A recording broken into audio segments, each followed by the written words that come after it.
Good afternoon, and welcome to NASA headquarters in Washington, D.C. Today, we're joined by agency leadership to share updates on the moon base and discuss NASA's progress towards establishing a sustained presence on the lunar surface. I'm George Alderman, NASA Deputy Press Secretary, and I'll be moderating today's news conference. I'm joined by NASA Administrator Jared Isaacman, the head of Artemis, Dr. Lori Glaze, and the Moon Base Program Manager, Carlos Garcia Galan. We'll be taking questions both in person and through our phone bridge, so media interested in asking a question, please press *1 to enter the queue. Today's briefing is focused specifically on the moon base, so we ask that questions remain within that scope. And now we'll begin with opening remarks from our speakers, beginning with Administrator Isaacman.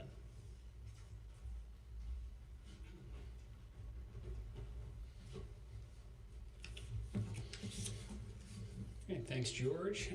Thank you, everyone who's here today, those from industry leadership, our new Deputy Administrator, Matt Anderson. Thanks for everyone who's tuning in online, also from industry, from our NASA centers, from classrooms, and really those all across the country. Many that are watching are from the interested public. They're excited about the moon base, the latest status, what comes next, and how this grand return to the lunar surface will begin. Now, that curiosity is exactly what NASA is supposed to inspire. It means people are looking up again, believing in big things again, and paying attention as America returns to the moon again, and this time to stay. Now, you can't undertake and achieve the near impossible, like establishing an enduring presence on another celestial body, without many contributing to this mission. It starts with leadership at the top, and I would like to thank President Donald Trump, the bipartisan commitment from Congress, industry for adapting to and meeting the moment, our international partners for standing alongside us, and the tens of thousands of the best and brightest across the NASA workforce whose contributions make all this possible. I'd also like to begin by walking through the timeline that has brought us to this moment, because there's been a lot of progress in a very short period of time, and it's important to understand how deliberately your space agency is progressing. On December 18th, President Trump signed a national space policy that reaffirmed America's commitment to leadership in space, to return to the moon, establish an enduring presence, to build the moon base, to invest in the next giant leap capabilities, to ignite an orbital economy, maybe even the foundations of a lunar economy, and launch extraordinary missions of science and discovery. On March 23rd, we shared with the world exactly how we intend to achieve the vision called for in the American Space Superiority Executive Order.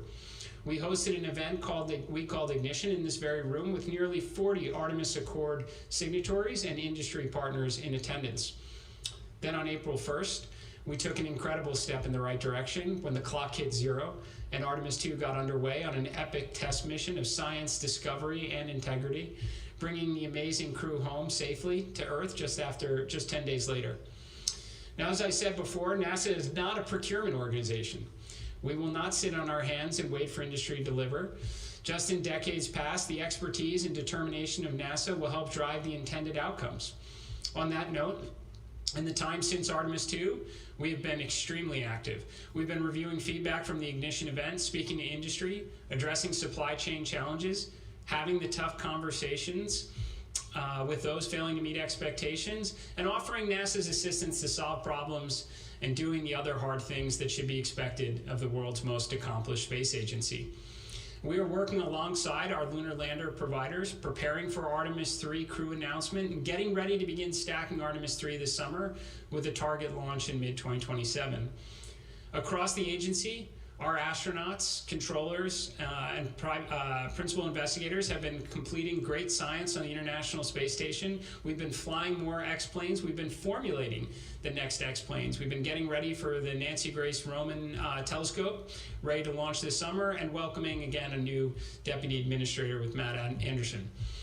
On May 22nd, in a workforce note, alongside a series of directives, I announced investments in the NASA organization into our centers to meet the urgent priorities outlined in the National Space Policy, focus resources on the most pressing objectives, strengthen and empower the workforce and agency leadership. And today, May 26th, we're very pleased to update you on some of our progress. America is returning to the moon. We are working alongside our many international and commercial partners to leverage the incredible capabilities from commercial industry to build a moon base. For all we hope to accomplish in this endeavor, what we are embarking upon is extremely challenging, and we know so little from what is a combined 80 hours of lunar astronaut EVA time across the Apollo missions, and that was more than a half century ago. So we are not jumping right into the glass dome moon base as a service. As we announced during the ignition event, we intend to take an iterative approach, sending a demand signal to industry for a lot of landers and rovers and tech demonstrations and all the scientific payloads these missions can accommodate. We are leveraging the NASA playbook from the 1960s, figuring out what works and what doesn't in this epic science of survival, because the moon base is as beautiful as it is hostile. In sunlight, the surface can heat to over 250 degrees. In darkness, it can drop well below minus 200. In the permanently shaded craters, areas of great interest that have been untouched by sunlight for millions, even billions of years, temperatures can fall well below minus 400 degrees. There is no atmosphere to moderate these extremes, no protection from radiation and solar particle events, and the surface is exposed to meteorite impacts, including the kind of light flashes the Artemis II crew observed from orbit.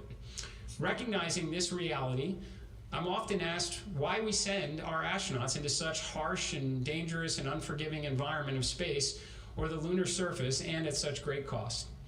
And we go for the technology we will pioneer to get there, the science and all that we will learn that will make life better here on Earth, to advance humankind on this great adventure, to inspire the next generation to do it better than we can, and to be very clear, to master the skills for where we will inevitably go next.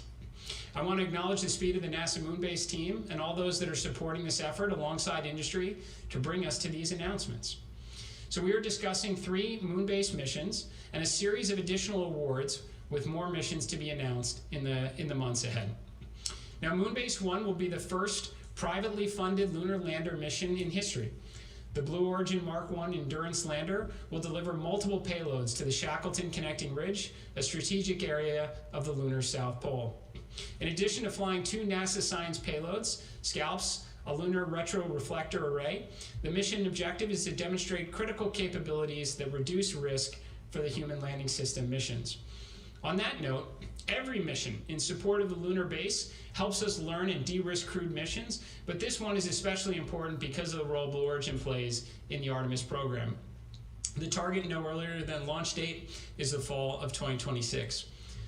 Moonbase 2 will be the largest commercial payload delivered to the lunar surface ever, though in this Moonbase endeavor, we certainly hope to be breaking records on nearly every mission. The Astrobotic Griffin lander will carry more than 500 kilograms of cargo, including Astrolab's FLIP rover, to the lunar surface. This mission will help mature the capabilities necessary to support future lunar terrain vehicles, autonomous operations, logistics, and especially the LTV astronaut mobility. Moonbase 3 will expand our scientific understanding of the lunar surface. This mission will deliver the first payload selected through NASA's PRISM initiative, a program that brings together universities, researchers, and industry through open competition to solve scientific questions. The anchor scientific mission is Lunar Vertex, which will study lunar swirls, one of the moon's most intriguing mysteries. Now, these unusual formations appear brighter than their surroundings, as portions of the lunar surface are somehow shielded from the effects of the solar wind. Understanding why they exist could improve our understanding of how the lunar environment evolves, how surface materials change over time, and how future infrastructure may perform in these extreme conditions. The Moonbase 3 landings will also deliver payloads from ESA and the Korean Space Agency, demonstrating that the future of lunar exploration is an international effort. Moonbase 2 and 3 are targeted to launch before the end of 2026. Now, these represent the first of more than a dozen missions we expect to announce through the balance of this year as we return, build the base, and never give up the moon again. And as mentioned, just like in decades past, we are taking the world along with us, though this time, and eventually through the power of orbital observation and communication satellites, we will do so with impressive detail on the Moonbase website, which launched, I believe, in the last hour. The website will be a central hub for announcements, for mission updates, for imagery, videos, solicitations, and procurement awards, and all the latest breakthroughs from NASA industry and academia. Now, just as the world paused to take notice of Artemis II and its historic mission, this website and all the associated moon-based missions will inspire students, instill curiosity, promote internships, and encourage them to work in industry as scientists, engineers, pilots, and astronauts to build hardware that will go to the moon and to control it from Houston. Perhaps even themselves to walk on the lunar surface as they grow up and carry the fire during the golden age of exploration. So for those waiting patiently, the grand return is close at hand, and we will not slow down. We are moving with the confidence and the purpose to accomplish the missions that only NASA is capable of achieving, and we are really just getting started. And now I'll hand it over to Dr. Lori Glaze.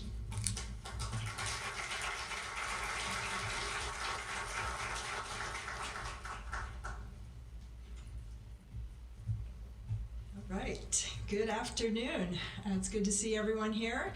Wonderful to see all of our colleagues and partners here today. Thank you so much, Jared, for setting the tone of what truly is a pivotal moment for human exploration. We have several exciting announcements ahead, including new awards and new partnerships that will accelerate our progress for Moonbase. But first, I do want to talk a little bit about the foundation that makes all of this possible, and that foundation is Artemis. The incredible success of the Artemis II mission has taken NASA from proving what is possible to making the extraordinary routine. Just last month, humanity returned to deep space. And I know Jared already mentioned this, but I'm going to take a few more minutes to talk about this. Artemis II is not only a historic journey, it was a comprehensive test of NASA's capabilities as we push farther from Earth. The Space Launch System delivered our crew to orbit with precision. The Orion's life support systems, navigation, communications, camera systems, and heat shield all performed well. Each of these successes validated the technologies and processes we'll rely on as missions become more ambitious and more complex. Where the systems didn't perform as expected, we gained important information to help us improve on future flights. But Artemis II also validated something just as critical: how humans, science teams, and mission operations work together in deep space. This mission gave us real-world data about how our astronauts live, work, communicate, and adapt outside of low Earth orbit, knowledge we can't perfectly simulate on the ground.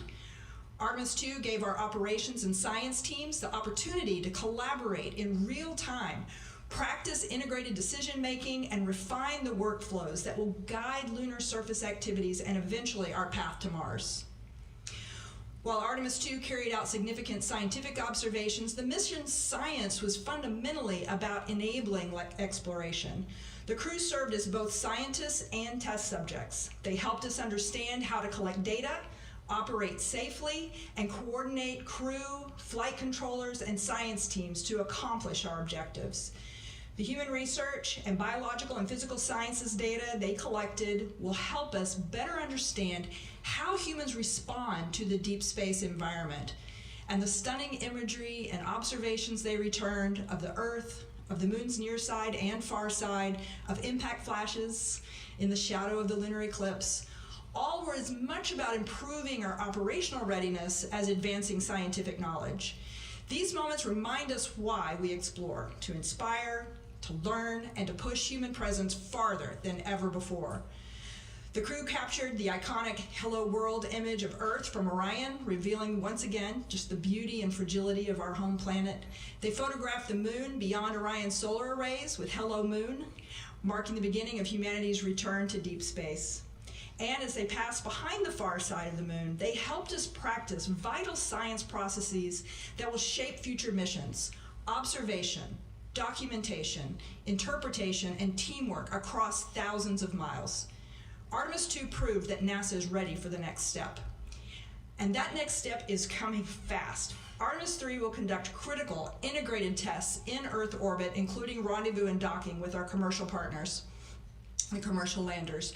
Artemis III hardware, from the SLS core stage to Orion's modules to lander partner systems, is moving into final integration and flight readiness development. And Artemis 4 and 5 hardware is already flowing to the Kennedy Space Center from other centers and partner facilities around the US and the world. We're moving toward the cadence necessary for a sustained deep space program, steady, accelerated, and continuously learning as we prepare to return to the lunar surface. And that then brings us to the future, Moonbase. Moonbase will be home base for our Artemis cruise and will encompass long-duration stays, expanded robotic and human capabilities, and an enduring presence on the lunar surface. Everything we tested and learned on Artemis II, the systems, the teamwork, the operational tempo, feeds directly into our ability to build a sustainable foothold on the moon. With Moonbase, Artemis astronauts will stay longer, explore farther, and conduct the kinds of science that advances exploration itself, understanding how humans operate off-world, how we build infrastructure, and how we prepare for Mars. As you'll hear from Carlos in a moment, only 2 months after ignition, we are already taking concrete steps through new procurement awards and new partnerships to turn this vision into a reality. We are building humanity's first outpost beyond Earth. Through Artemis we are going, and with Moonbase, we're going to stay. And together, NASA, industry, and international partners, we are creating a future where exploration is not just an incredible moment in history, but the first foothold beyond Earth for all of humanity. So with that, thank you, and it is my pleasure to hand over to our Moonbase Program Executive, Carlos Garcia-Galan, to take you through the next steps in building the Moonbase.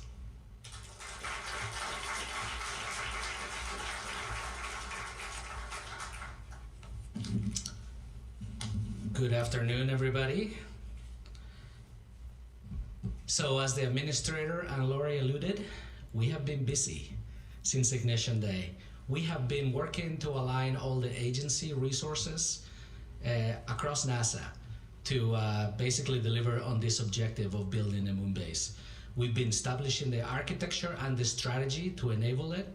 We've been reviewing your inputs and your ideas through the RFI for moon base capabilities.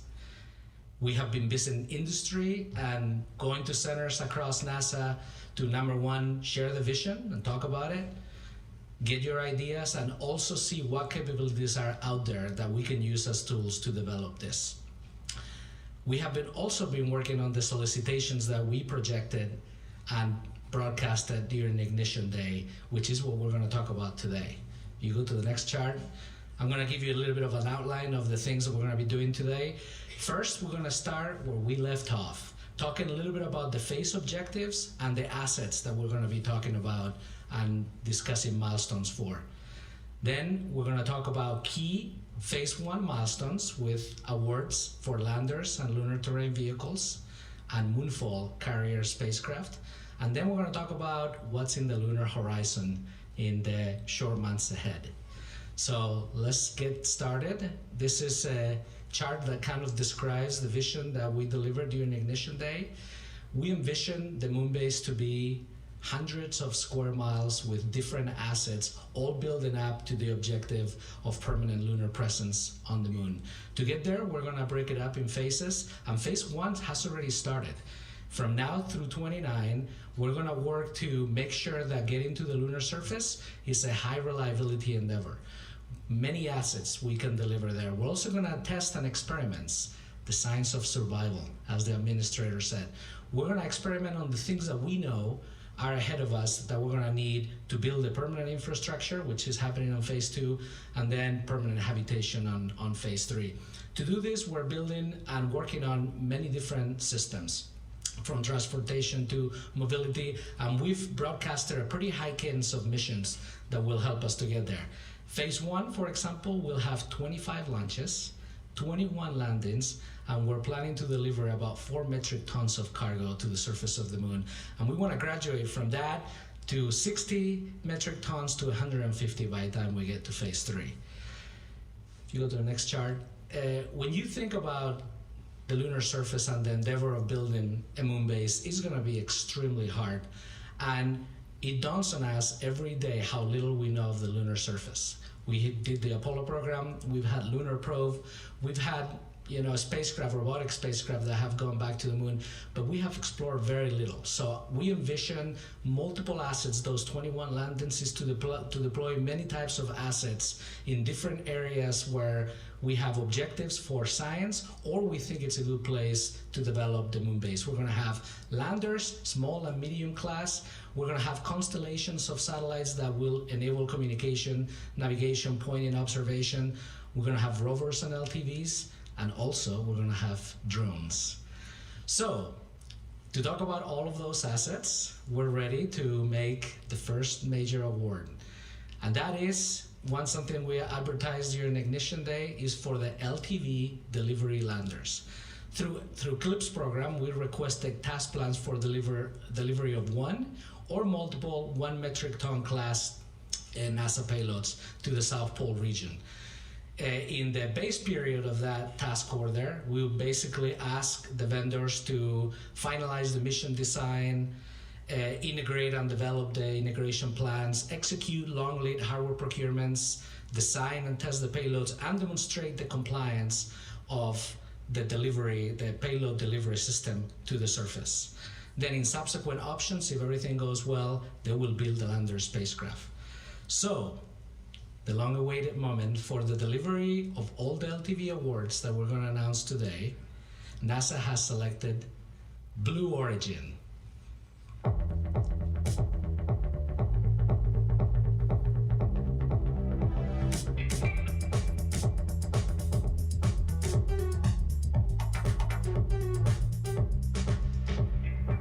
right, give everybody a round of applause to Blue Origin.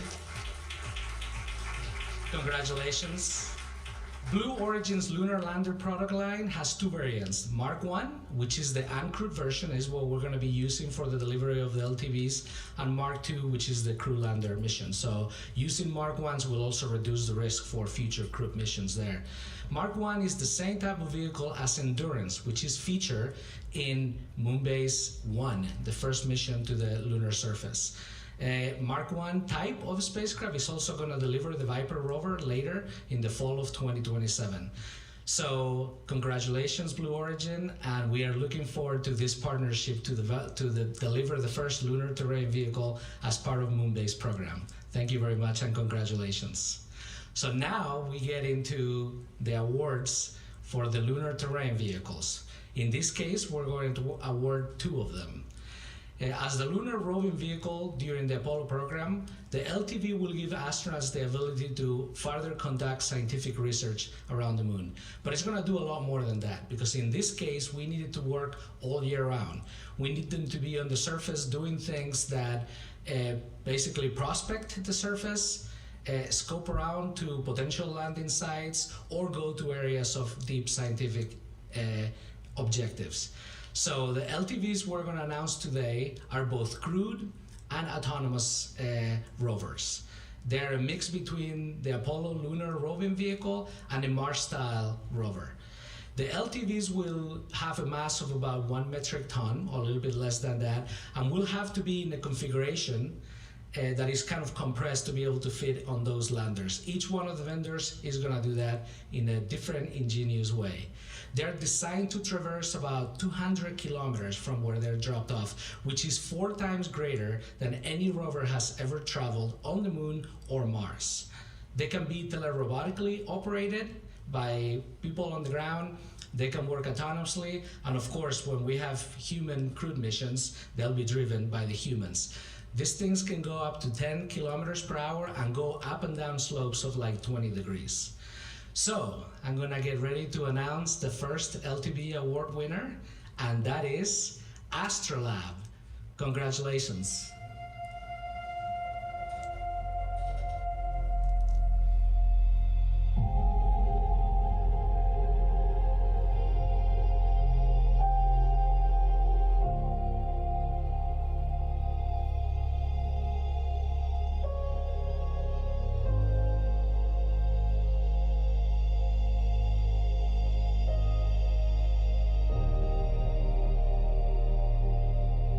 Astrolab has adapted its Flex rover architecture to deploy the crew lunar vehicle number 1. So give him a round of applause. Congratulations. This new vehicle is smaller, lighter, and can accommodate up to 2 crew, which is what we asked for during Ignition Day, to be able to test and develop the capabilities as we go. Again, it has autonomous capabilities, it can be teleoperated, or of course the crew will drive it. CLV-1 has a maximum mass of 950 kilograms and can reach speeds up to 10 kilometers per hour. Astrolab is also building the Flip rover, which has a lot of the features that will then be carried over to the lunar terrain vehicle. Astrolab is using subs like Odyssey Space Research, Axiom Space, and Interloon as the subcontractors for that. So imagine the first rover, because we're going to have cameras, we're going to have payloads, roving around Mars and basically bringing us with them in real life, going to places we have never seen of the moon, testing out and giving us key ground truth data so we can build on that. Again, one round of applause for Astrolab. Congratulations.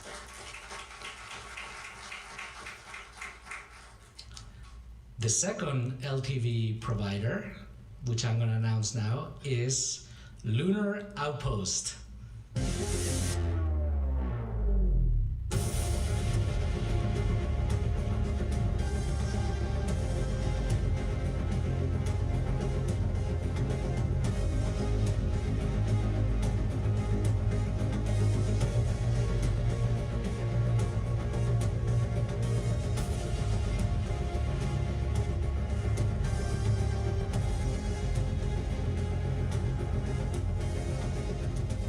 In response to NASA's moon-based initiative, Lunar Outpost unveiled a new class of rover called Pegasus, which is what we're going to deliver to the surface of the moon.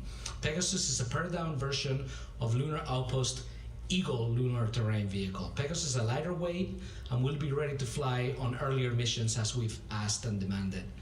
They will do things like autonomous driving, terrain mapping, and identify future potential moon-based sites. Pegasus can carry up to 2 crew members and travel 10 kilometers per hour on the lunar surface and, like I said, go through steep slopes and terrains.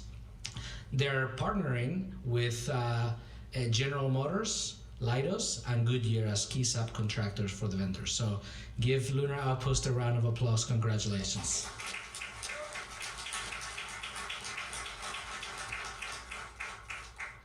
These awards are incredibly important to the next steps of phase 1, because we have to be able to move around the surface and start looking and gaining the knowledge we need to build up on the moon base. Part of that also is Moonfall, which is the lunar drones that we advertised during Ignition Day. Moonfall is the first lunar drone capability that we're going to have, and it's going to accomplish different objectives. The first is demonstrate the technology. It is going to be the first robotic mobile platform with the range to quickly explore sites interesting at the lunar South Pole. Like the administrator discussed earlier, the variances in lighting, thermal gradients are gigantic on the lunar surface. And we basically have a range of like 1 meter dedicated information on the different areas we want to go to. So in that 1 meter, if we're wrong or if we're off a little bit, those ranges of 400 or 500 degrees in temperature can be a key aspect that we need to overcome. So these drones will allow us to go, cover a broader range of areas that we prospect and get that ground truth. It can demonstrate the ability to take off and land in multiple locations with precision under South Pole lighting conditions and terrain features. Also, it will utilize available electronics so we can develop them quickly and deploy them where we need. One of the key things that we want to put on these drones is survive the night technology. So not only can they accomplish the mission, they can go to multiple locations, but they can also survive the long lunar nights. So when they get sun again, they can serve a permanent objective wherever they ended up at. It could be observation, it could be communications or something else. Another key objective is site characterization. So we'll be able to map the surface at centimeter scale resolution, not meters, centimeter scale resolution, allowing us to beef up our orbital databases and reducing the risk for future landings. It will prospect for water and ice in the subsurface of the moon. It can go look into the surface of the moon about 1 meter in depth across tens of kilometers. It will also characterize the radiation environment before we send other assets or crews to the surface, and provide a geodetic framework for navigation using retroreflectors. Wherever we put these drones, it will provide much more of a capability for precision lander for whatever landing is coming into that area. And then we'll have cameras, of course, on all of them, and be able to observe around the territory. The next objective is imaging. So in the picture that you see on the screen, you have the current capability on the right and what we're going to provide on the left. So high resolution imagery across all mission phases, including the deployment, the landing, and nominal operations of staying in situ or hopping around. It will continue image collection during extended mission, and it will analyze different sites for unprecedented detail and basically allowing us to build our understanding of soil mechanics, the terrain, the lighting conditions in situ of wherever we want to go. It will help us build a digital terrain map of different landing sites on the moon and prospect moon-based sites. So all of those things are going to be critical for continuing understanding of where we're going. The last part I wanted to talk about that we're hoping to achieve is to establish a moon-based perimeter. With 4 or 3 lunar drones, Moonfall, we're going to be able to basically put them at the corners of the areas where we think we have either key scientific objectives or we want to build up the moon base. And maybe in their final hope, like I said earlier, we can give them a function, potentially be a beacon, provide those retroreflectors to be able to get more precise landing, even be the first lunar cell tower if we choose to do so.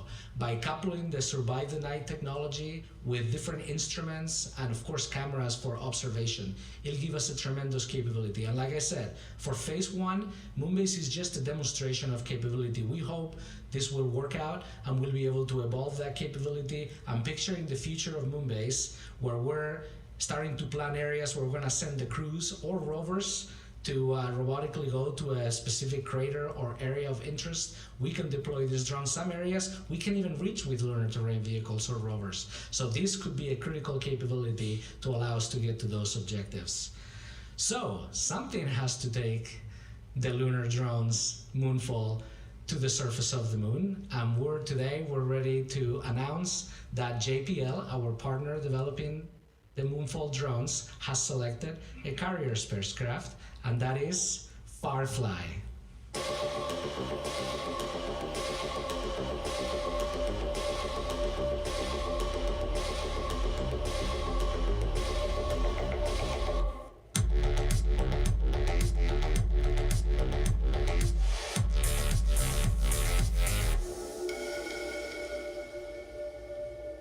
All right, congratulations. Big round of applause for Firefly. So Firefly is going to build a version of its Elytra dark orbital vehicle for this mission. Firefly's first vehicle is built on the same systems that successfully landed and gave us that mind-blowing video of reaching the surface of the moon. That was the CLIPS Blue Ghost mission that flew and successfully landed last year.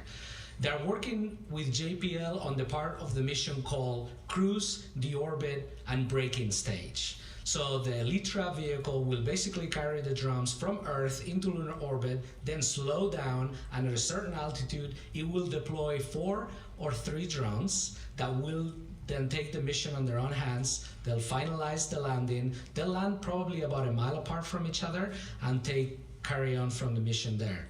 This is a very exciting mission that you can see a picture of the carrier vehicle there. We can't wait to get started and actually see these things deployed. Congratulations, Firefly, and glad to partner with you guys on this. All right, so we're done with the award announcement, so a big round of applause for all of you.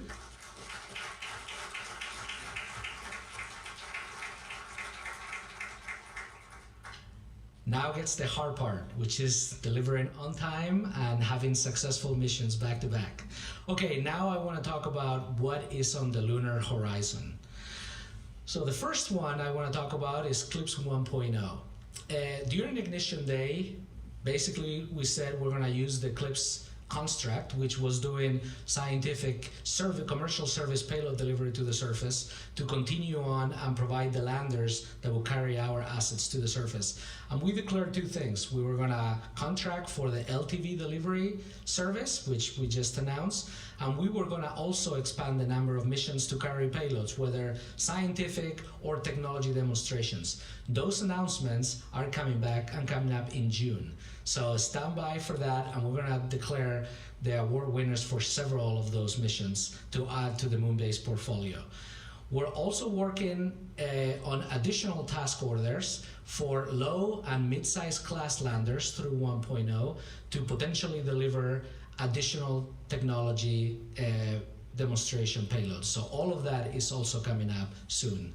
And then in Ignition Day, we talked about CLPS 2.0. So 2.0 is really the next generation lunar cargo landers. We are accepting proposals to that June 30th, and early in the fall or even late in the summer of 2026, we'll announce the companies that are eligible to participate on that. And it's going to be a very quick turnaround between making those vendors eligible to when we start contracting those missions. CLPS 2.0 is built on the successes of CLPS 1.0, but we're giving ourselves more flexibility. There's going to be ability to do tax orders on end-to-end service. There's going to be ability to basically just buy a lander and be able to couple that with launch service and also technology demonstration payloads, which we may procure or build on our own, and we'll be doing the integration of all of those missions in-house. Again, full end-to-end service, in-house, or a combination of. And we're going to be using that and advertising providers eligible and missions through CLPS 2.0 with the next generation landers pretty soon in the next coming months. And then one of the things that we were wanting to do pretty fast is basically establish the architecture, set the priorities for the technology that we're going to need in phase 2, and then map that to the tech demonstrations that we need to do in phase 1, all these landers we're just talking about. We've narrowed the field of things that we're interested. There's many things that we need to perform, including survive the night and all of those things, but we really want to focus on developing the mid-size cargo delivery. This is going to be accomplished through CLPS 2.0. Initial power infrastructure. We're talking about solar and potentially nuclear, also smaller components for surviving the night. We're looking at 2 to 15 kilowatts of power generation, up to 20 kilowatts potentially if it's a nuclear system, and hundreds of kilowatt hours of storage capacity.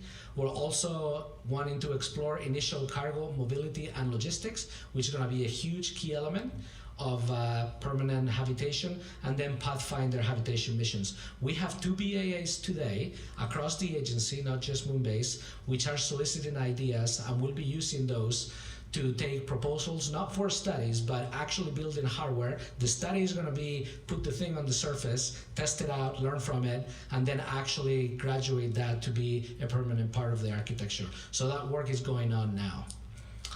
Okay, that was a lot. So this wraps up the first Moonbase status, where in just 2 months, we've covered awards for new landers, lunar terrain vehicles, and moonfall carrier spacecraft. Soon, we will be statusing progress on the additional landers. Like I said, we'll also be talking about international partner contribution agreements, which we're actively working on. Awards for technology demonstration missions, and the selected companies to build the next generation landers.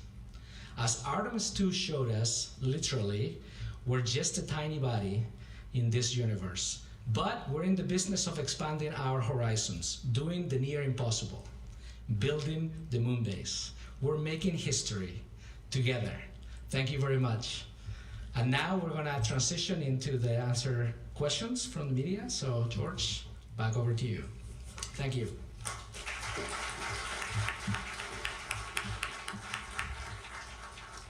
Thank you, Carlos, and thank you all. As you can see on stage now, we're joined by models of the landers and vehicles from Blue Origin, Astrolab, Lunar Outpost, and Firefly. We'll now start taking questions from the media. We'll start in the room, and if you're joining us via the phone bridge, please press *1 to enter the queue. We also have in attendance today subject matter experts who will help answer some of our questions, but please direct your questions to our speakers that are on stage. As a reminder, today's briefing is focused specifically on the moon base, so please keep your questions within that scope. And please ask one question so we can get to as many of you as possible. We'll circle back if we have time. We'll now take our first question.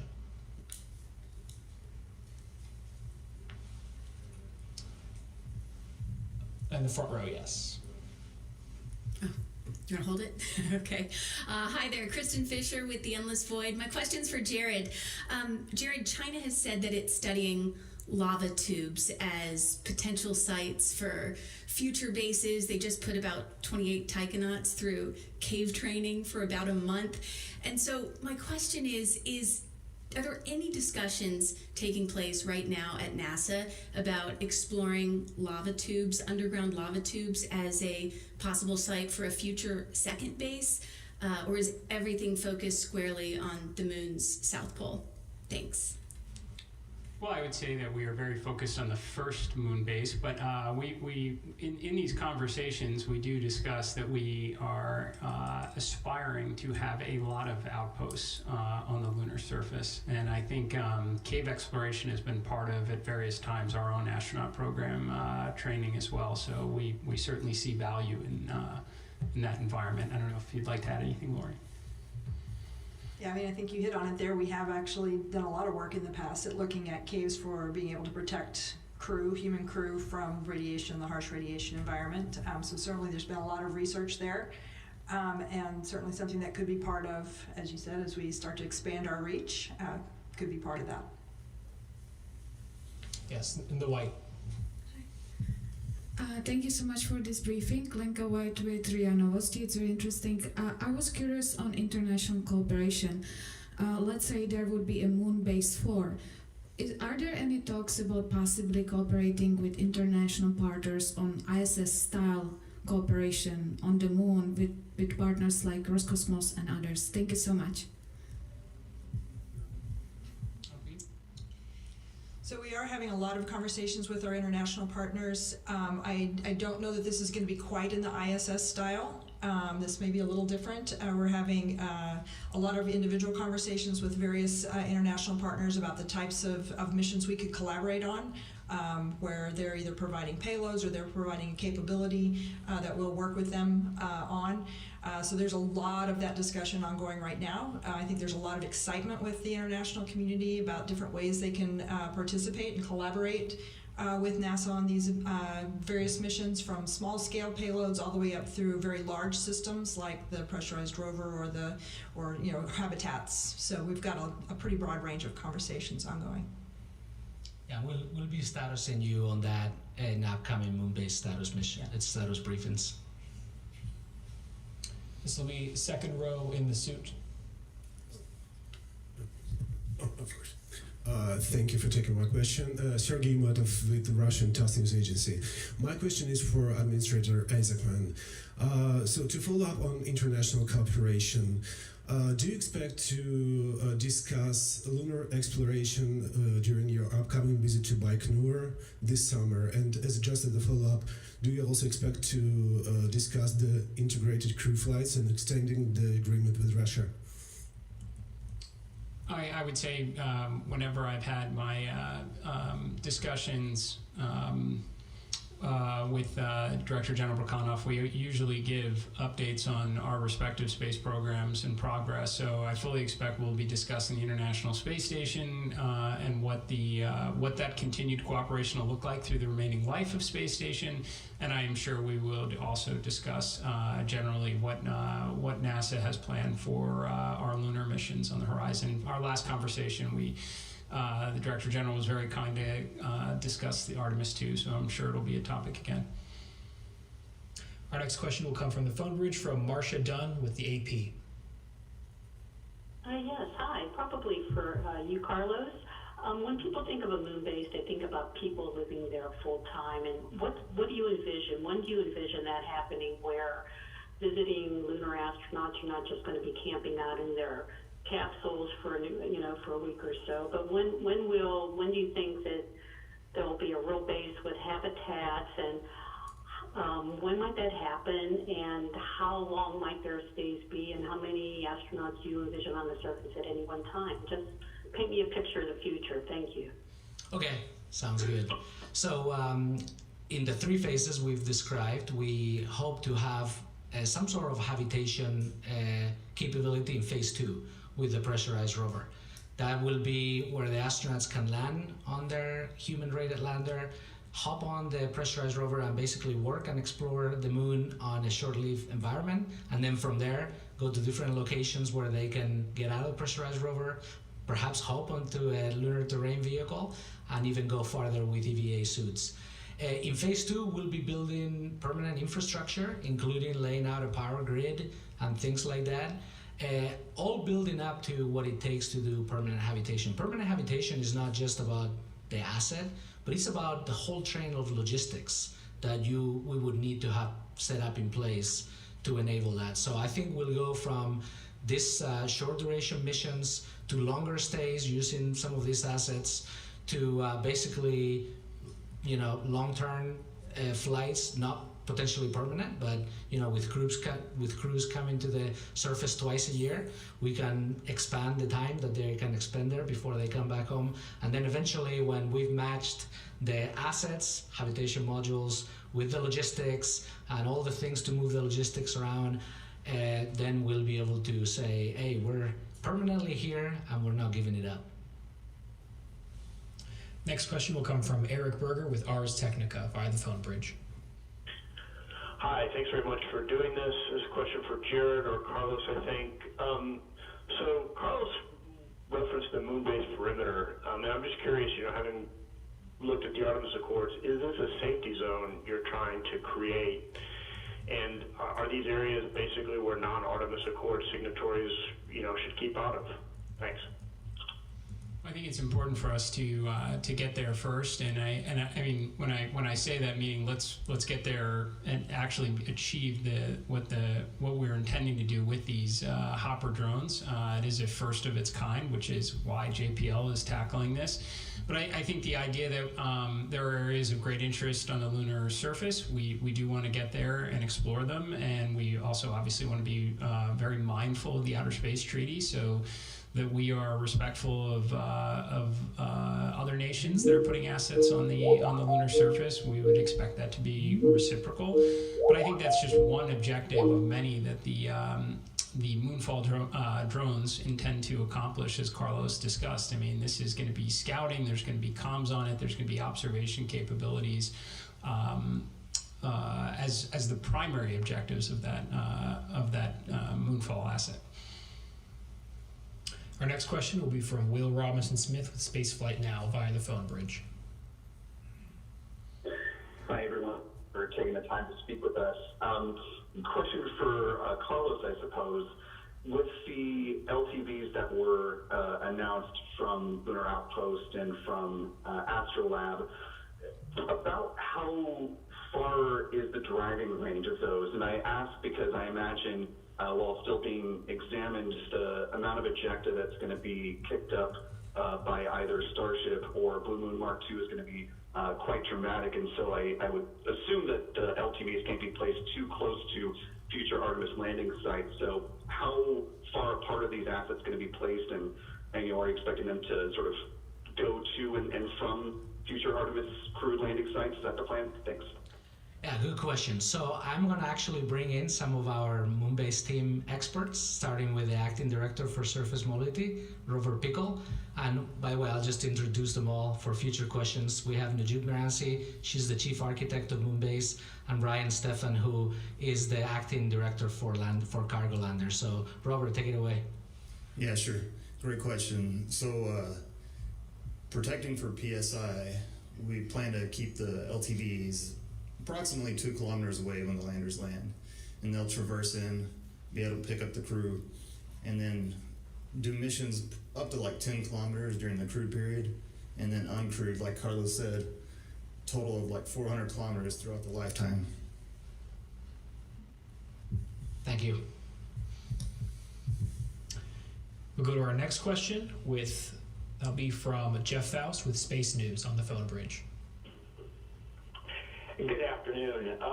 what is the dollar value of the various awards you announced this afternoon to Blue Origin, Astrolab, Lunar Outpost, and Firefly? Thank you. All right, good question also. So Ryan, take it away. We'll start with the service delivery of the LTVs, and we'll go to Robert for the actual LTV awards. Yeah, I don't want to do math real time, but each individual award to Blue Origin was $234 million per mission, so 234 times 2.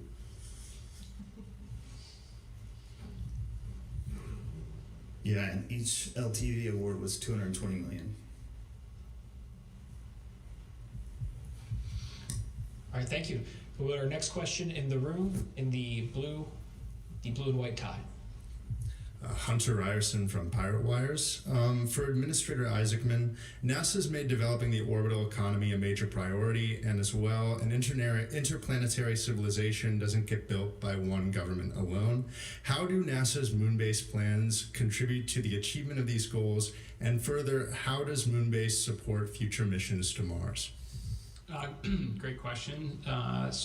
First, I think, as I've said many times, it's extremely important to ignite an orbital and ideally a lunar economy.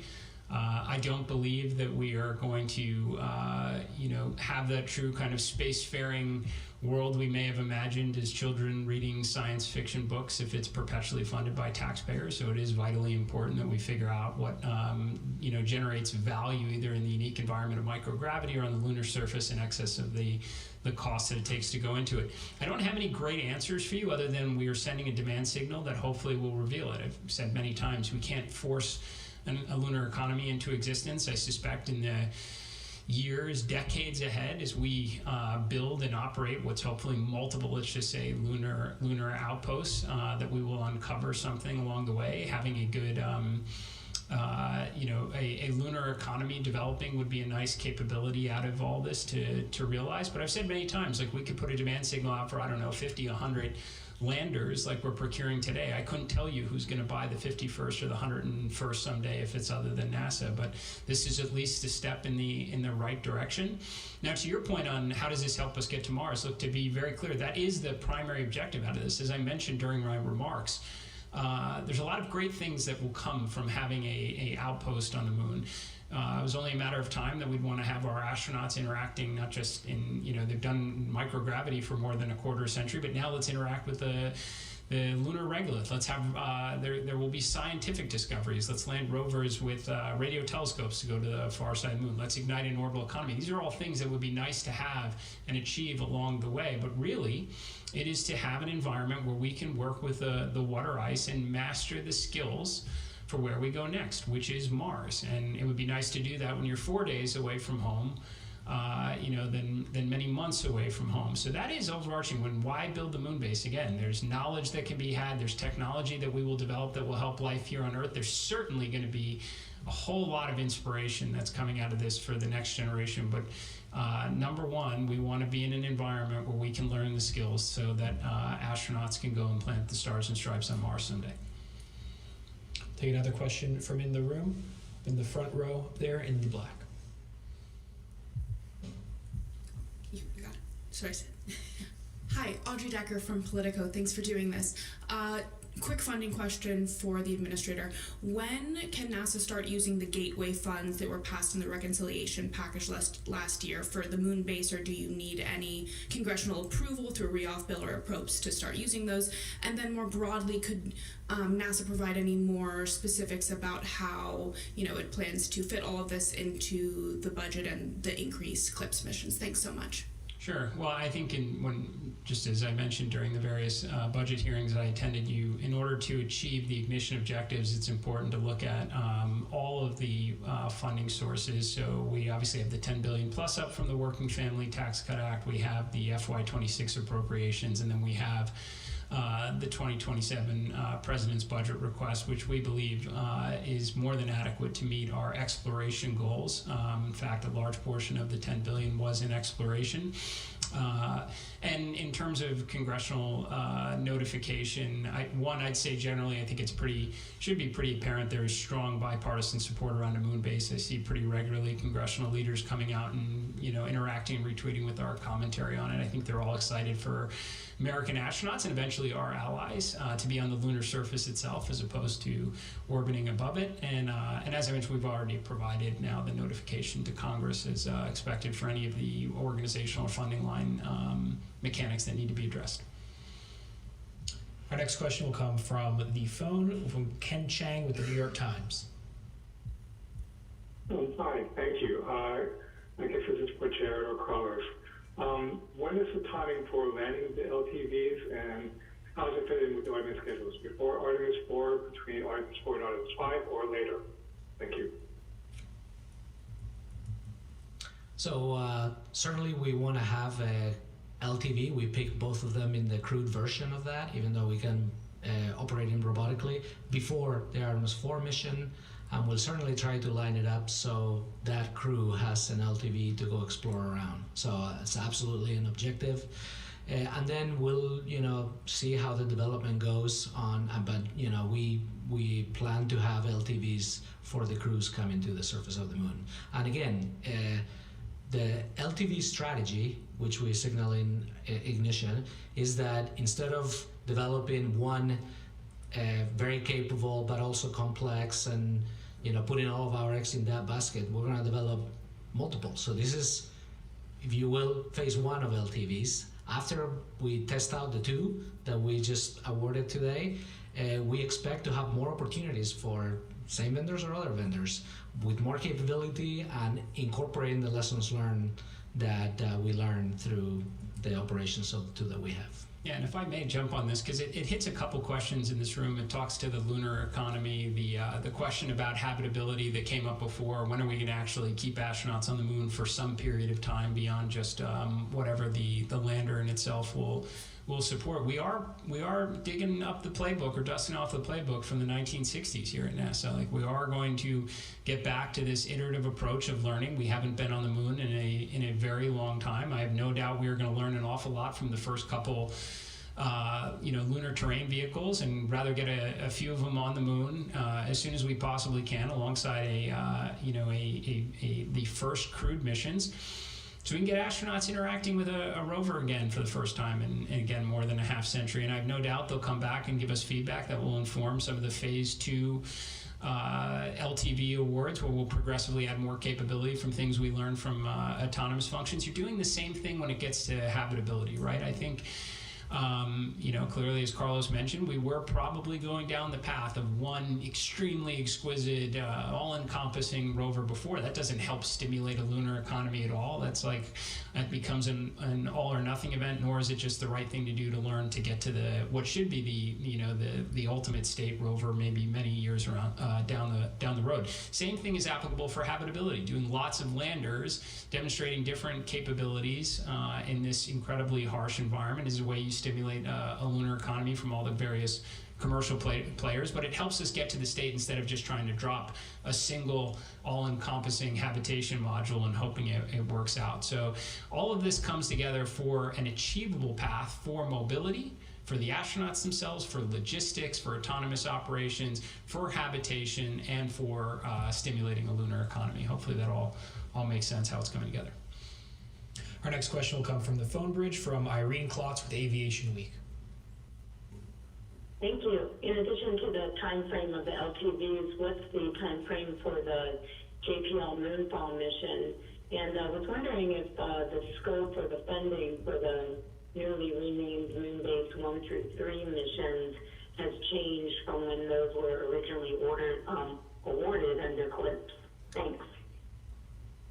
Okay, I'll take that, and I'm going to ask Najud also jump in if you want to add anything to what I'm going to say. So, first of all, the first moon-based missions that we've declared, what we already had on contract, we're doing things a little bit differently with those. We want to make sure that the reliability is there, and we're putting all the resources of NASA, including test facilities if they need them in play here. So we're not necessarily changing the timeline because we already had a contract with them on when that was going to happen.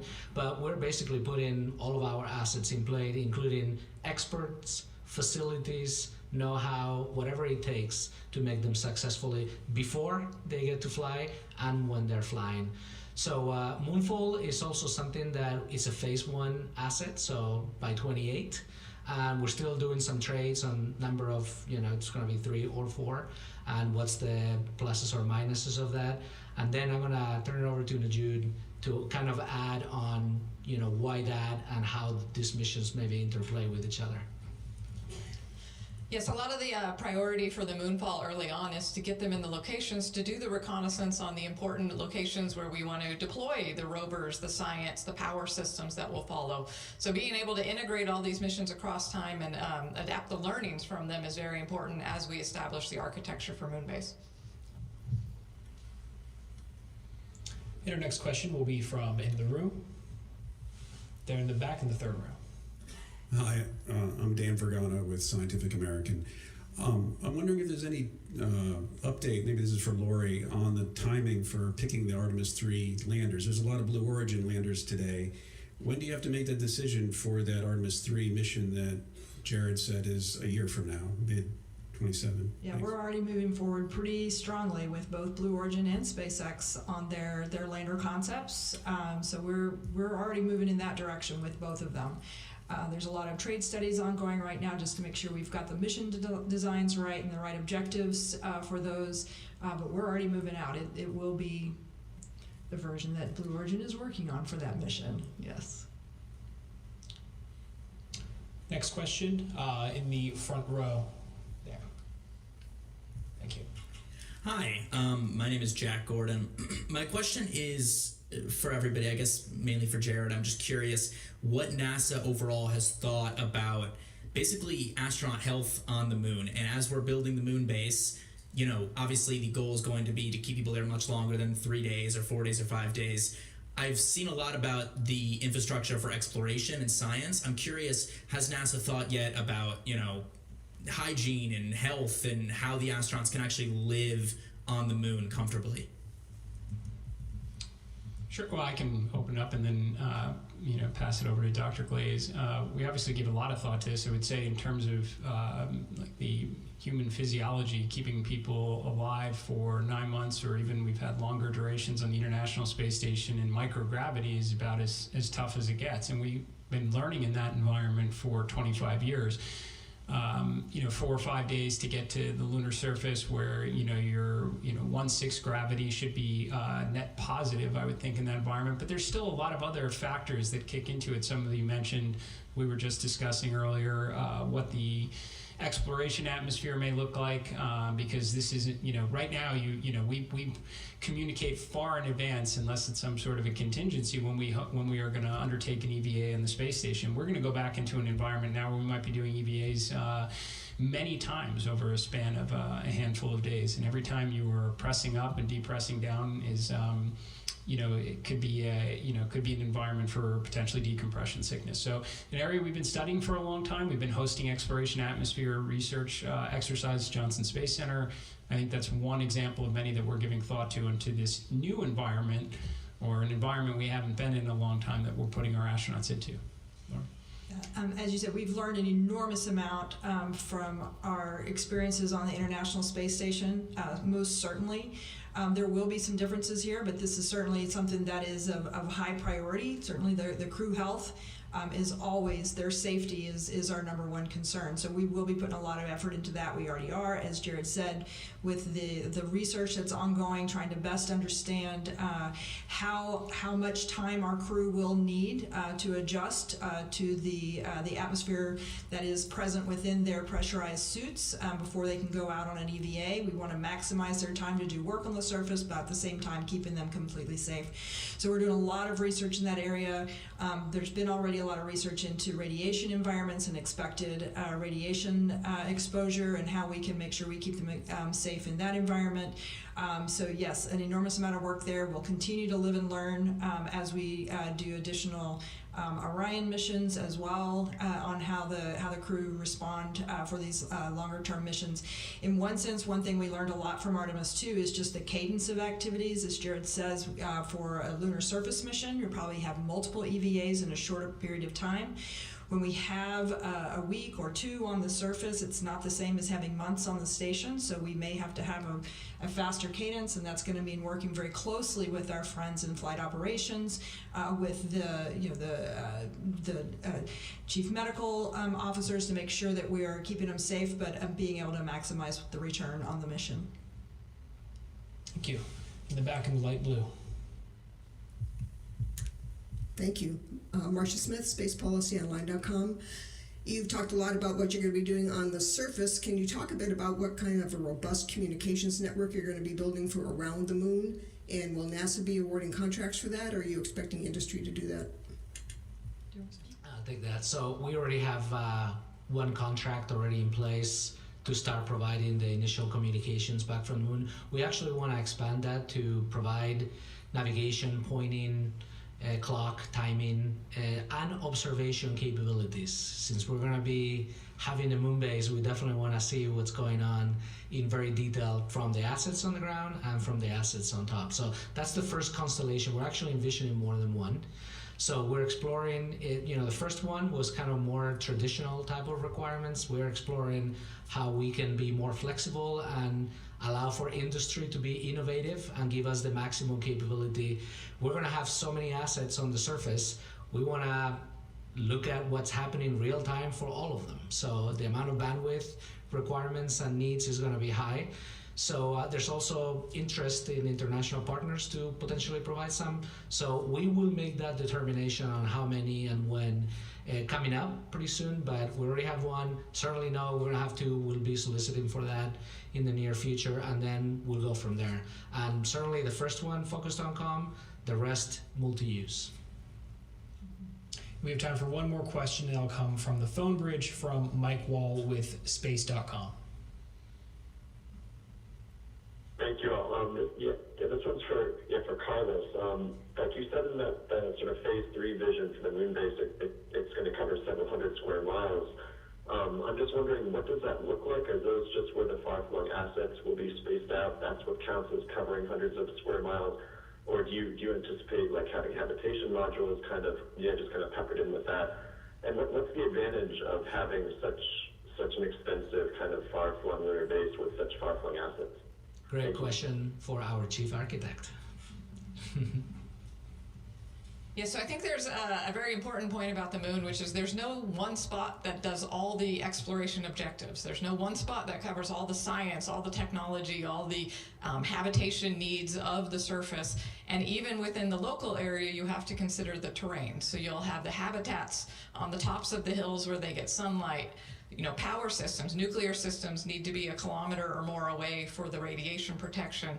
So all of these things, when you start putting them together, end up sprawling a little bit more like a city as you start building it out. And so to then have power in remote areas where you might be doing your in situ resource utilization, the aggregate mining, looking for water ice, or science operations in a different location. So it is to accomplish all that is before us requires a significant amount of distribution of assets, capabilities, and systems to do the things we're looking to do on the moon, to do the exploration and return that benefit to humanity.